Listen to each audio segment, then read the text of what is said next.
మేము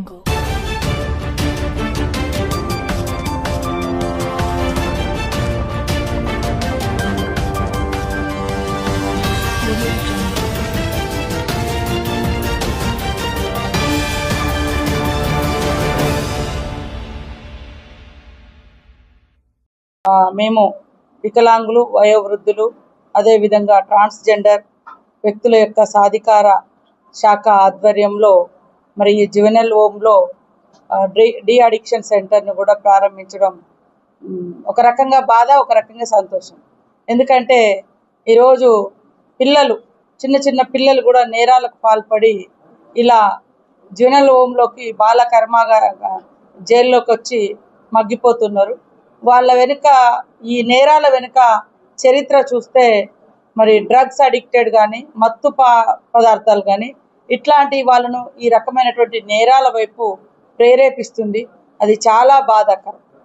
అదేవిధంగా అలాంటి కష్టంలో, అలాంటి నేరాలతోటి ఒక చిన్న పసి వయసులో, తెలిసి తెలియని వయసులో తప్పులు చేసి ఇక్కడికి వచ్చి ఆ నేరాలతో వాళ్ళు మానసికంగా అట్లనే కుంగిపోకుండా వాళ్ళ కోసము ఈరోజు మరి ఒక 13 లక్షలు కేటాయించి వాళ్ళను కౌన్సిల్ చేయడానికి సైకాట్రిస్టులను పెట్టి, కౌన్సిలర్స్ని పెట్టి వాళ్ళ యొక్క మానసిక స్థితిగతులను పెంపొందించడం, అదేవిధంగా ఈ అడిక్ట్ అయినటువంటి ఏదైతే మత్తు పదార్థాల నుంచి డీ అడిక్ట్ చేయడం, దానికోసం ఈ డీ అడిక్షన్ సెంటర్ అనేది ఈరోజు ప్రారంభించడం జరిగింది.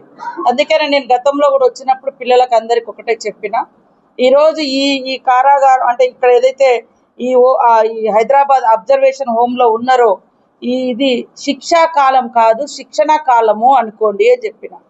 ఎందుకంటే మీరు వచ్చేటప్పుడు పనిష్మెంట్ కోసం ఇక్కడికి వచ్చిర్రు, బట్ ఈ టైం అంతా కూడా మిమ్మల్ని మీరు సర్దిద్దుకోవడం కోసం, మీ తప్పులను తెలుసుకోవడం కోసం, ఫర్దర్గా మీ ఫ్యూచర్ను ఈ అబ్జర్వేషన్ హోమ్ నుంచి బిల్డ్ చేసుకోవడం కోసం మీకు అన్ని రకాల స్పేస్ ఇస్తాం, సపోర్ట్ చేస్తాం. బట్ మళ్ళీ నేరాల వైపు మాత్రం ఈ యొక్క బాలలు, బాలికలు వెళ్ళకూడదు అనేది మా యొక్క ఉద్దేశం.